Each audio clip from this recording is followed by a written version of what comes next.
예. 오늘날 우리에게 가장 필요한 단어 중에 하나가 바로 이 정의와 공의가 아닌가. 무거운 마음으로 이 주제를 선택하고 또 말씀을 준비하게 됩니다. 다시 우리가 이것을 돌아보고 또 묵상하고 회복해야 될 그런 주제라고 생각을 하고요. 우리가 이것을 가볍게 여겼을 때 어떤 일이 일어나는가를 우리가 충분히 경험하는 그런 시대이다. 그래서 하나님의 말씀은 끊임없이 이 주제를 우리에게 외쳐왔고 가르쳐왔고 또 우리에게 지금도 말씀하고 있다는 것입니다. 그래서 우리가 이것을 허투루 들어서는 안 되겠고 이 모든 것을 우리의 실존으로 받아들이는 것이 우리에게 반드시 필요하다는 것을 한 번 더 생각을 하게 됩니다. 오늘 이사야 말씀을 통해서 이 귀한 주제를 함께 묵상을 하게 되는데요. 뜻하지 않게 이 구약의 8세기 예언자를 쭉 좀 하게 되는 것 같습니다. 아모스 4사람 중에 지금 3사람 오늘까지 하게 되는데요.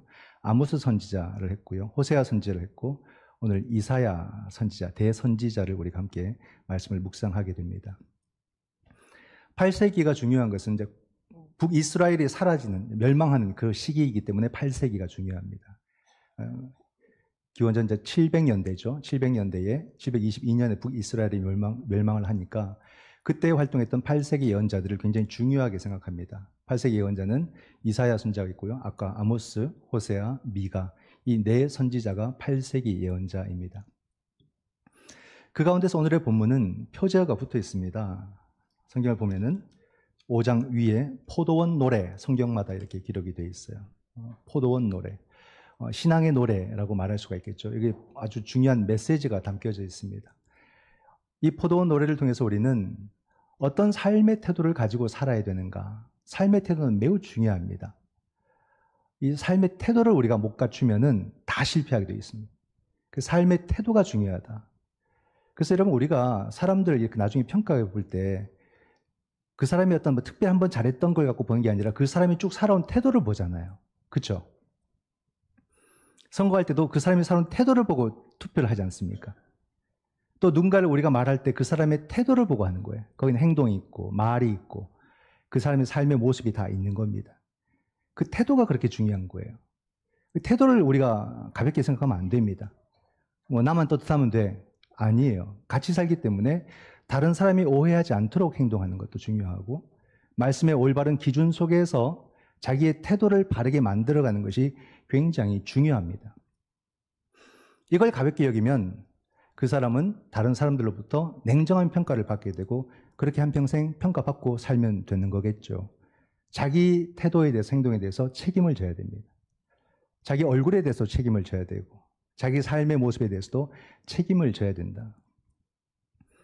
태도는 그만큼 중요합니다.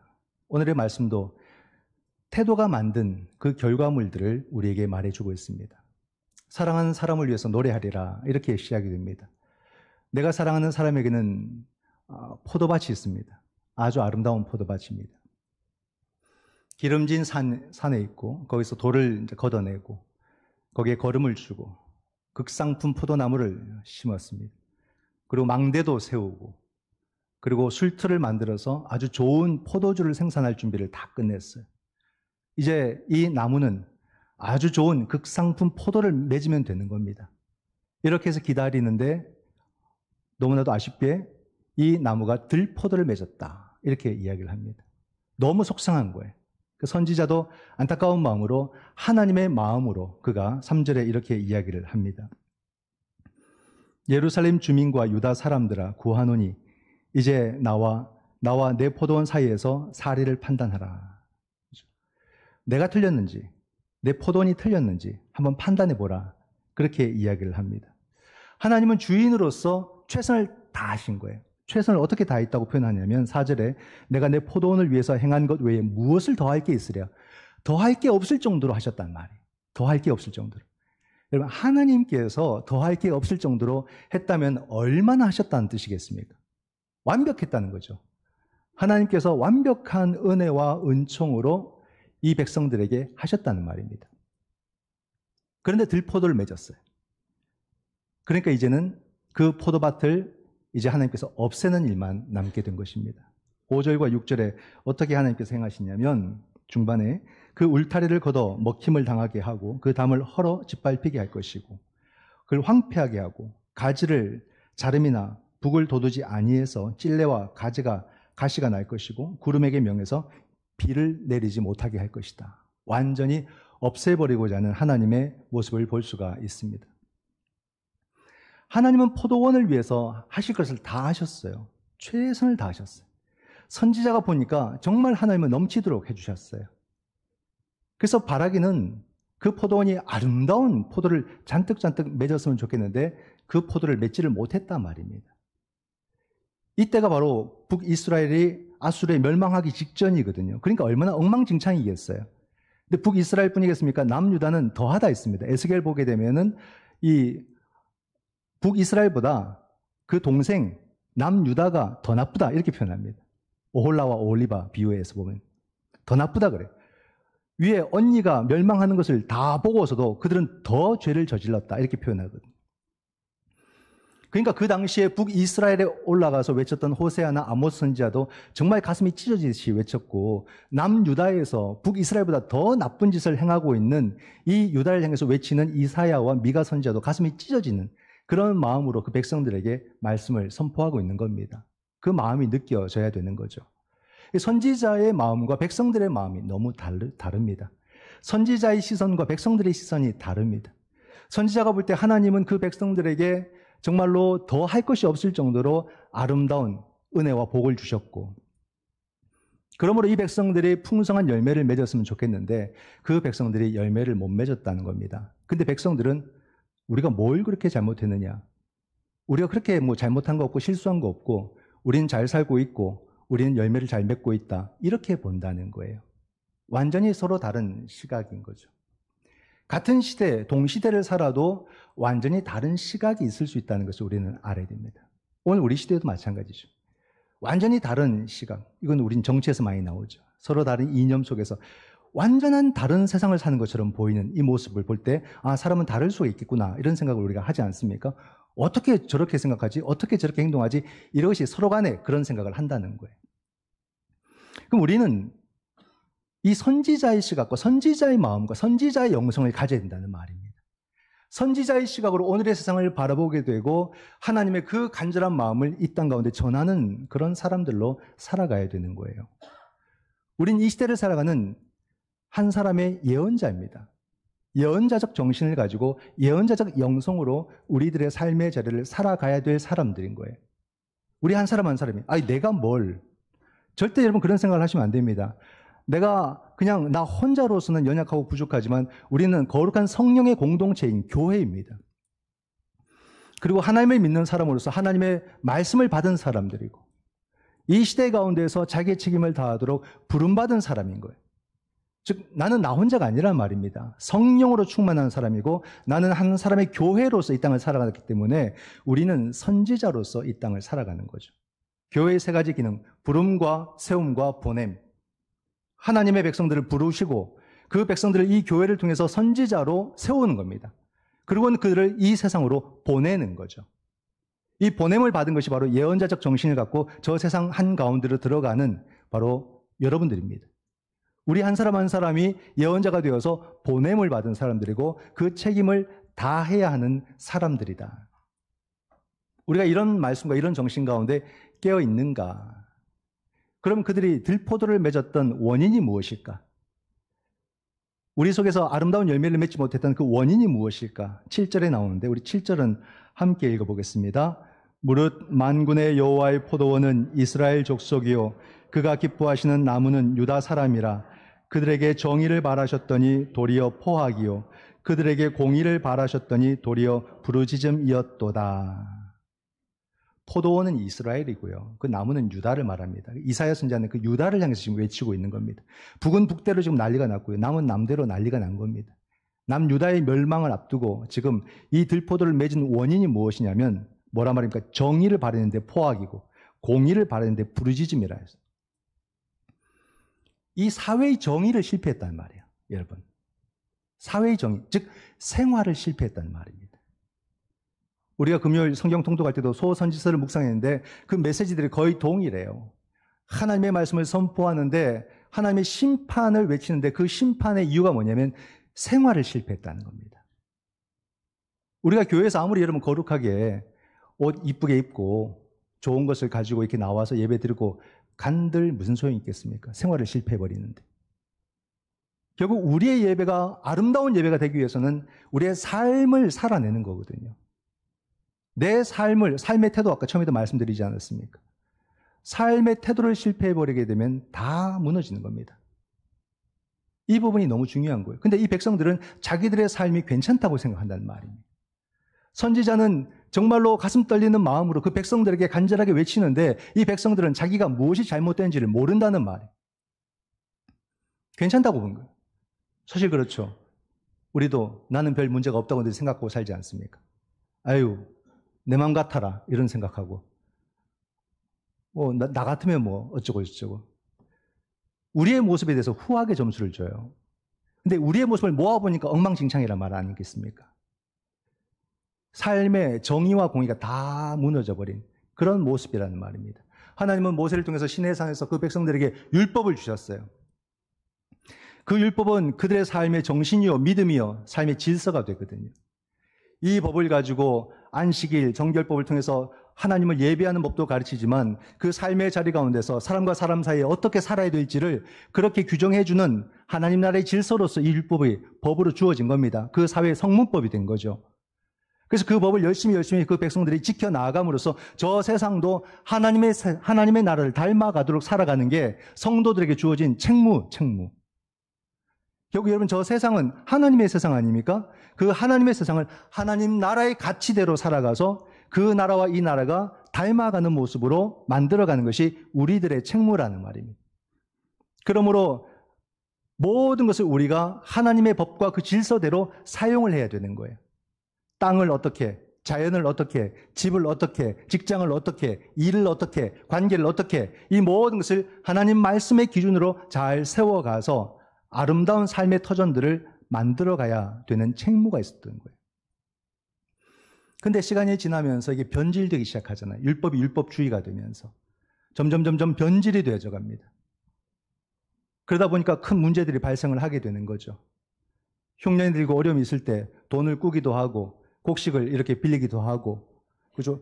애굽에도 흉년이 들었을 때 그때 요셉이 총리가 돼가지고 곡식을 구워주잖아요, 그죠? 그래서 곡식을 그렇게 빌려가는 겁니다. 근데 조그마한 곡식을 빌렸다고 해서, 조그마한 돈을 빌렸다고 해서 나중에 어떻게 합니까? 땅을 빼앗고 집을 빼앗고 그래 버리는 거죠. 아니면 신한켈러로 사람을 종으로 삼아버리고 노예로 삼아버리고 이런 일들을 행하더란 말입니다. 사람들이. 그럼 안식년이 되거나 희년이 되면 다시 모든 것을 원상복구시켜주게 되고 그 종이 자윤이 되게 만들어주고 모든 것을 다 처음으로 돌아가도록 만들어주고 집도 돌아오고 땅도 돌아오고 신분이 회복이 되고 이렇게 돼야 되는데 현실에서는 안 되더란 말입니다. 희년이 되어도 안 되더란 말입니다. 그러니까 억울한 사람들이 울부짖는 거예요. 그 선지자들이 이 억울한 자들의 울부짖음을 들리지 않느냐? 이것을 외치는 거죠. 부르짖음. 그 사회 속에서 고통받는 자들의 그 부르짖음을 못 듣느냐? 이렇게 외치는 겁니다. 사회의 모든 질서가 무너진 거예요. 정의가 무너진 겁니다. 여러분, 우리 사회에도 이 부르짖음이 있어요. 교회는 이 소리에 민감해야 되고 이 소리를 들을 수 있어야 되는데 약자들의 부르짖음이 있고 여러분, 가진 자들의 부르짖음이라는 게 있습니다. 노동자들의 부르짖음도 있고 장애우들의 부르짖음이 있고 그리고 청년들의 부르짖음이 있고, 그죠? 최소한의 기준으로라도 살아갈 수 있도록 좀 이 틀을 만들어 달라 이런 요청들 아닙니까? 이 보행의 자유, 우리가 걸어 다니고 우리가 목적지에 가고 원하는 것을 이루는 그런 보행의 자유를 달라 그런 걸 외치지 않습니까? 우리가 뭔가를 선택할 수 있는 그런 기회를 달라 젊은이들이 그렇게 외치고 있지 않습니까? 우리 아이도 학교를 간다고 지하철 타고 막기 다니다 보니까 장애우들이 나와서 이렇게 데모를 하면서 이런 모습들이 처음에는 조금 불편하게 여겨졌겠죠? 얘기를 했습니다. 얘야, 그것을 불편하게 여기지 마라. 그것을 받아들이고 좀 더 너가 시간을 여유를 두고 다니는 것이 좋겠다. 절대 나쁘게 보지 마라. 너는 잠깐 불편할 수 있겠지만 저분들은 한평생 불편하게 사신다. 그렇기 때문에 우리가 이것을 어떻게 바라보고 또 어떻게 함께 이 문제를 풀어가느냐는 우리에게 주어진 숙제다.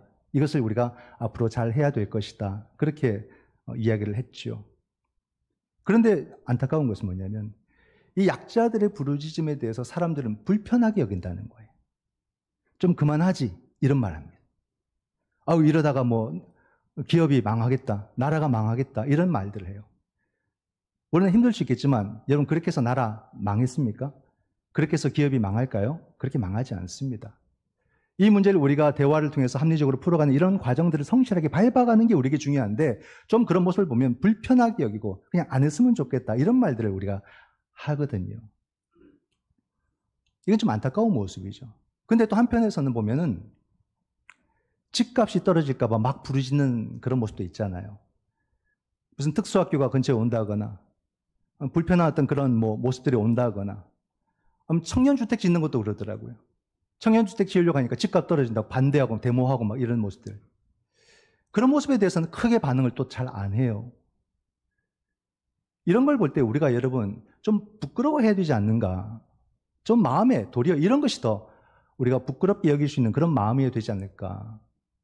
그런 마음이 없다면 우리는 이 시대의 선지자로서 살아가고 있는 것은 아닐 것이다. 이런 생각도 들고요. 좀 이런 부분들을 우리가 좀 믿음 안에서 말씀의 가치 속에서 우리 사회를 바라보는 그런 시각들, 그런 가치들, 그런 기준들을 우리 좀 더 만들어가면서 그 약자들의 소리에 좀 더 귀를 기울이고 공감하고 같이 기도하는 주님이라면 어디에 계실까를 생각할 때에 우린 충분히 주님의 그 동선을 그려볼 수 있겠죠. 어디를 향해 가실지. 작년 한 해 여러분 우리나라가 자살률이 1위인데 OECD 국가에서도 몇 명의 목숨이 안타깝게 자살로 이렇게 떠났는지 아실까요? 14,400명이 넘습니다. 한 해만. 매년 비슷한 비율입니다. 그러니까 하루에 40명씩 자살을 하는 거예요. 너무 끔찍하죠? 청소년들이 작년에 몇 명이 자살을 했냐면 220명이 넘게 자살을 했어요. 이태원 참사 때 우리 젊은이 때 꽃다운 나이에 허망하게 목숨을 잃었는데 그게 159명입니다. 그보다 더 큰 숫자. 그런 사건들이 매년 일어난다고 생각하면 되는 거예요. 너무 끔찍하고 너무 안타깝잖아요. 이게 무엇일까? 자살이라는 것은 다양한 이유가 있겠지만은 큰 틀에서 보게 되면 여러분 인간다움이 인간다움. 내가 좀 배가 고파도 내가 좀 가난해도 그 인간다움을 지킬 수 있다면 자살까지는 안 갈 거란 말이에요. 근데 이런저런 이유로 내가 인간다움조차 지키지 못한다고 생각할 때 더 이상 살아갈 힘이 없는 거예요. 버틸 힘이 없는 거예요. 그때는 그 자살에 대한 그 마지막 용기를 내게 된다는 말입니다. 얼마나 안타까워요, 이게. 얼마나 속상해요. 이게 바로 우리 사회의 정의가 무너졌기 때문에 이런 안타까운 모습들이 자꾸만 더 살기 좋은 시대라고 하는데도 이런 모습들이 커져간다는 겁니다. 이것에 대해서 교회는 과연 얼마나 많은 관심을 갖고 또 우리는 어떤 일들을 해야 될까? 우리에게 주어진 숙제는 뭘까? 그런 고민들을 우리가 해가야 되지 않겠습니까? 공교롭게도 오늘 말씀 뒤로 보면요. 8절부터 해서 30절까지요. 화 있을진저가 6번이 나옵니다. 이 정의와 공의를 잃어버린 자들에게 화 있을진저가 6번 나오는데 한 두 가지만 보면 11절 말씀에 아침에 일찍 일어나 독주를 마시며 밤이 깊도록 포도주에 취하는 자들은 화 있을진저. 21절에 스스로 지혜롭다 하며 스스로 명철하다 하는 자들은 화 있을진저. 여러분 이 사람들이 누굴까요? 아침부터 일어나서 포도주 마시고 독주 마시고 스스로 지혜롭다고 명철하다 하고 그 사회 속에 부자들과 배운 자들을 말하는 거죠. 가진 자들, 배운 자들. 다 그런 건 아니겠지만 많은 경우가 바로 그들이 이 사회의 정의와 공의를 무너뜨리는 중심에 있더라는 겁니다. 오늘 우리 사회도 여러분 똑같지 않을까요? 사실 이런 모습은 우리가 지금 추구하는 모습 아니에요? 바라는 모습? 내가 어느 정도 부를 이룸으로써 내가 편하게 먹고 마시고 또 내가 더 배우고 더 알고 그러면서 내 삶을 좀 더 누리고 싶은 이런 모습? 그 모습과 별반 다른 게 없거든요. 혹시 내가 구하고 있는 이 모습이 이 말씀에 비춰보니까 하나님의 심판의 대상의 모습이 되고 만다. 이렇게 볼 수도 있거든요. 또 이 말씀은 예수님께서 산상수훈에서 마태복음 5장에서 심령이 가난한 자는 복이 있나니 의에 주르고 목마른 자는 복이 있나니 그 복 있는 사람과도 정반대되는 삶의 모습들, 태도가 아닐까. 오늘날에도 가진 자들, 배운 자들이 자신의 가진 것과 자신의 지식을 바르게 사용할 능력이 없는 거예요. 능력이 없으니까 불법을 저질러서 그 권력을 더 크게 키우고 불법을 저질러서 돈을 더 버는 그런 방법을 선택하고 살아간단 말입니다. 그 사람이 능력이 있는 게 아니에요. 능력이 없으니까. 자기가 가진 것을 바르게 사용할 능력이 없고 자기가 배운 지식을 바르게 사용할 능력이 없으니까 불법을 저질러서 권력과 부를 얻는 것이 온 역사에 보면 똑같은 사람들의 악한 모습들이다 말이에요. 이런 모습들이 여러분 우리가 옳은 행동을 하고 올바른 길을 걸어감으로써 어찌 보게 되면 그 권한을 바르게 사용하고 부를 바르게 이룰 수 있는 방법도 있는데 왜 사람들은 그 길을 포기하고 악한 길을 선택해서 그것을 이루려고 할까? 능력이 없어서, 능력이 없어서. 제가 말씀을 준비하면서 참 속상하고 이 말씀은 지금 필요한 때다라고 고민하면서 말씀을 준비했던 이유가 오늘날에 교회가 이러고 있고 목사가 이러고 있고 장로가 이러고 있고 권사가 이러고 있단 말이에요. 참 거친 말인데 현실이 그렇잖아요. 교회가 종교 장사를 한단 말이에요. 목사가 종교 장사를 해요. 그 뒤에는 큰 돈이 있고 그것을 위해서 교회를 팔아버리고 하나님을 팔아버리고 복음을 팔아버린 거예요. 원로 장로님인데 그런 어두운 돈을 갖고 기업을 키우고 뇌물을 주고 그렇게 기업을 키우고 그것을 당연한 이치, 당연한 그런 순리로 생각하고 그렇게 살아왔다는 말입니다. 그것도 제가 아는 분인데 조합장에게 큰 돈을 주고 10몇 억씩 주고 나중에는 사업은 2, 300억씩 더 올리고 매번 그런 식으로 해서 그 기업을 키워왔던 것이 이번에 다 드러나지 않습니까? 그리고 무속인과 함께하고 이게 현실이 돼버렸어요. 권사가, 집사가 뇌물을 주고 권력을 얻고 자리를 얻고 이런 것을 너무 당연하게 버린 시대. 어떻게 해야 될지 모르겠어요. 이제 교회가 복음을 어떻게 전해야 될지 모르겠어요. 세상 살려면 이렇게 해야 된다고 그렇게 생각하고 사는 것일까? 왜 우리는 믿음의 가치로 살고 왜 우리는 정의롭게 살면서 성공하는 법을 모를까? 믿음의 가치로 살면 기업을 못 꾸려나갑니까? 우리가 믿음의 가치대로 살면 우리의 이 권리나 권력을 바르게 사용하지 못합니까? 할 수 있다는 걸 보여줘야 되잖아요. 저는 우리 성도들이 사업을 하든 무엇을 하든 직장생활을 하든 우리가 정말로 복음의 가치대로 살고 정의와 공의를 행하면서 성공하는 그런 모습들을 좀 많이 보여줬으면 좋겠어요. 성공할 수 있다는 것을 좀 증명해 줬으면 좋겠습니다. 그래서 우리 자녀들이 나쁜 걸 배우지 않도록 믿음의 가치대로 살면 더 잘 될 수 있구나, 더 성공할 수 있구나, 이걸 좀 보여주면 좋겠어요. 왜 오늘날 이렇게 믿음이 무너져버리고 교회가 무너져버리는, 그렇게 우리가 불법을 저지르면요 선교는 10년, 20년 확 물러갑니다. 후퇴해버려요.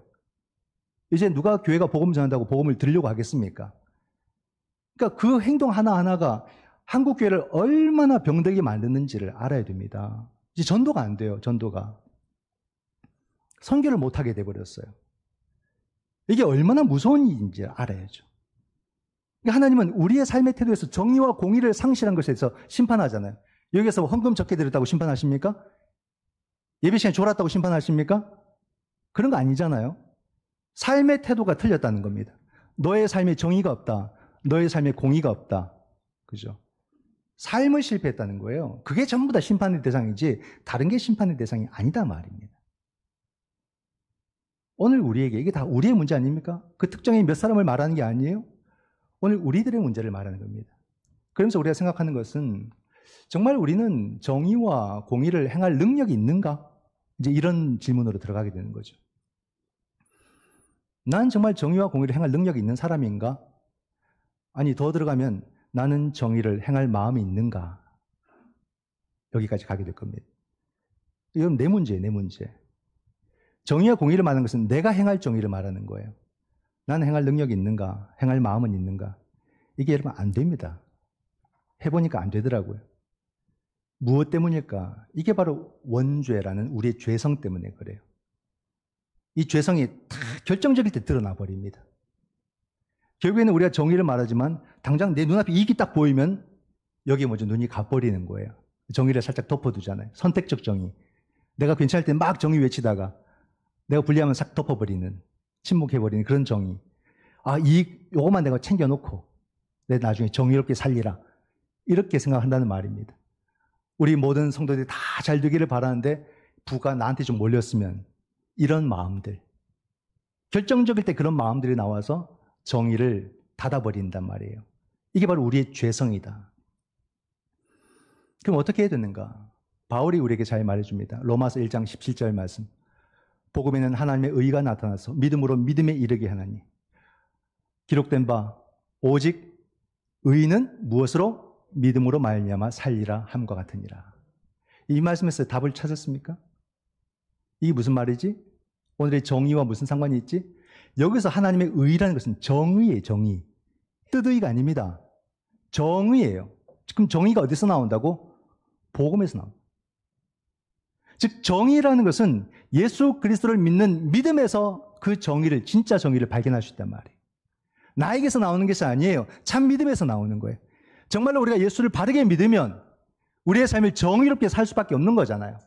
주님을 믿으면서 어떻게 불의를 행합니까? 주님을 경험하고 어떻게 불의를 행합니까? 안 된다는 말이에요. 내 안에서는 정의가 나오지 않지만 예수 그리스도, 그분이 정의와 공의이시기 때문에 우리는 그분을 믿음으로써 이 정의와 공의를, 이 땅의 정의와 공의가 되게 살아갈 수가 있다라는 말이죠. 그래서 우리 많은 학자들이나 목회자들이 성경을 번역할 때 이 부분과 또 그의 나라와 그의 의를 구하라 할 때 그 의도 정의입니다. 너희는 먼저 하나님의 나라와 하나님의 정의를 구하라 이렇게 해석을 해야 되는데 자꾸 의라고 하니까 모호해지는 거예요, 성도들이. 정의로 번역해달라고 그렇게 요청을 많이 합니다. 우리는 여러분 하나님의 나라가 정의롭기 때문에 그 가치로서 이 땅에서 우리는 사회적 정의를 구현하고 실현하고 살아가야 될 무한한 책임이 그리스도인들에게 있다는 말이에요. 정의롭지 않은 것은 내 것이 아니라고 생각을 해야 되고 그 이익에 대해서 우리가 탐내지 말아야 되고 정의롭게 행함으로써 얻는 그 이익들에 감사할 줄 알아야 되고 겸손할 줄 알아야 되고 그것을 통해서 우리 사회 가운데서도 성공하고 또 더 나은 모습을 가짐으로써 모든 사람들에게 정의롭게 사는 것이 더 잘 사는 길임을 우리가 보여주어야 한다는 겁니다. 이 정의와 공의 가운데 절대 다른 어떤 이념도 또 어떤 사상도 또 다른 가치도 들어와서는 안 되죠. 우리 사회는 여러분 이 신앙의 요소를 다 빼더라도 정의라는 요소로 사회는 살아가는 겁니다. 우리는 그것이 바로 하나님 나라의 정의로 이해를 하는 것이고 정의는 정의를 위해 존재하는 게 아니에요. 정의는 생명을 위해서 존재하는 겁니다. 정의가 있어야 그 생명을 보호하고 지켜내는 거 아니겠습니까? 정의가 살아니까 생명들이 울부짖잖아요. 부르짖잖아요. 오늘 우리 사회가 그토록 부르짖는다는 것은 정의가 메말라 버렸다는 겁니다. 교회는 많은데 그리스도인들 많은데 왜 정의가 없다고 부르짖는 사회가 되느냐라는 말이. 다시 여러분 우리가 남 원망하지 말고 내가 행할 정의, 내가 지켜낼 그 정의, 그것을 우리가 더 고민하고 내가 믿음 안에서 정말 정의롭게 살리라. 물론 실패할 수도 있어요. 하다 보면 실패합니다. 그러나 그럼에도 이 정의를 내 삶의 기준으로 삼고 살아가기 위해서 부단히 몸부림을 친다면 우리를 통해서 이 세상은 하나님을 경험하게 될 줄 믿습니다. 또다시 우리는 정의를 회복하고 우리가 우리의 삶의 터전에서 좀 더 정의롭게, 좀 더 공의롭게 살아가는 그런 성도들이 되시고 모든 사람들에게 다시 희망을, 빛을 비출 수 있는 그런 성도의 삶이 다 될 수 있기를 주님의 이름으로 축원드립니다. 아멘. 기도하겠습니다.